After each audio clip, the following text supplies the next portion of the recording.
हम तो तुझसे मोहब्बत करते थे हमेशा हमेशा।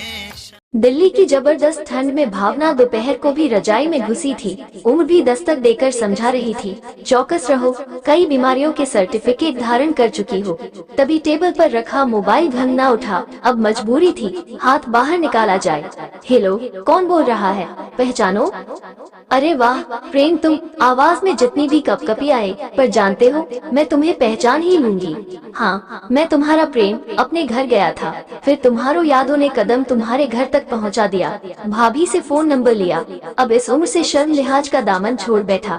पता है, जब जब वैलेंटाइन वीक आया, मैं तुम्हारे एहसास में जीता रहा। इस बार अपने दिल के वो अछूते कोने से वादा किया था कि एक और अनछुए एहसास से इस बार मिला दूंगा। कैसी हो भावना? जानता हूँ शारीरिक रूप से तुम किसी की हो लो, पर वो एक सूक्ष्म सा एहसास जो मैंने तुम्हारे दिल में बरसों पहले रखा था, वो फूलों की सुगंध, नदी का बहाव, जंगल के झरने की तरह जीवंत रहेगा। ओह प्रेम, एक लंबे अंतराल के बाद इतनी मीठी मीठी शहद सी बातें एक सपना ही लग रही हैं। पता नहीं क्यों अब तो दिल सोचने लगा, तुम सामने आकर यूं ही बोलते रहो और मेरी सांस रुक जाए। हट, आज भी वही की वही, अब तो बड़ी हो जाओ। सुनो, फोन काटती हूँ, डोर बेल बज रही। और वो दिन भावना हर गाना गुनगुनाते रही, रंगीला रे, मेरे मन में यूं जगी है ये उमंग। श्रीमान जी भी पूछते रहे, वाह आजकल मूड बड़ा आशिकाना हो रहा है। रात को नींद भी भावना से जबरदस्ती अतीत की रोमांटिक कहानी सुनाने पर जोर दे रही थी। और भावना पहुंच गई पड़ोसन भाभी के घर। वहां उनके भाई प्रतियोगी परीक्षा की तैयारी के लिए आए थे।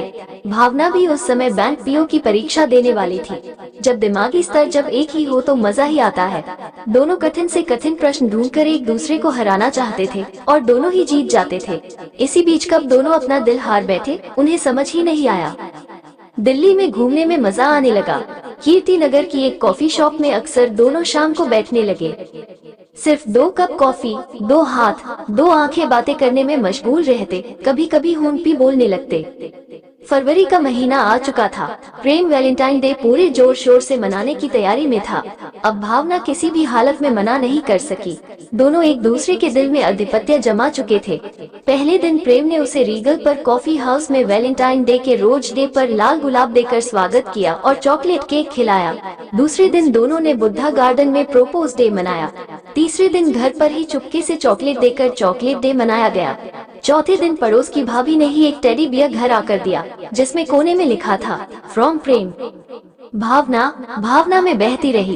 5वें दिन प्रेम ने प्रॉमिस डे पर उससे प्रॉमिस लिया, शादी मुझसे ही करोगी। 6वें दिन फिर दोनों कीर्ति नगर कॉफी हाउस में चुपके चुपके के दूसरे की बाहों में थे। नियम के अनुसार ही चल रहे थे तो 7वें दिन एक पिक्चर हॉल में किस डे भी मना लिया। अब आया प्रेम और भावना का वैलेंटाइन डे समारोह। दोनों ने बढ़िया रेस्टोरेंट में कैंडल लाइट डिनर किया और दोनों ने वादा किया, हर वैलेंटाइन वीक ऐसे ही मनाया जाएगा।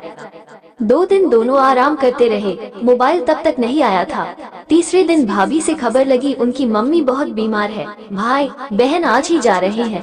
फिर समय का पहिया अपनी रफ्तार पर आ गया। प्रेम की मम्मी नहीं रही, वो वही रह गया।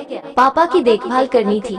और इधर भावना की भावना को आहत करके उसको दुल्हन के वेश में सबने ससुराल भेज दिया। माँ पापा बहुत खुश थे, रेलवे अफसर लड़का मिला है, राज करेगी।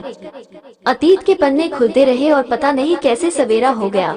भावना कहीं दूर से एक गाने की आवाज सुन रही थी, तुझको पुकारे मेरा प्यार आजा, मैं तो मिटा हूँ तेरी चाह में। श्रीमान जी सुबह भावना को जगा रहे थे। अरे जाने मन, आज चाय नहीं मिलेगी क्या? अचानक भावना नींद से जगी। जरूर मिलेगी, आज तो बढ़िया चाय और नाश्ता भी मिलेगा।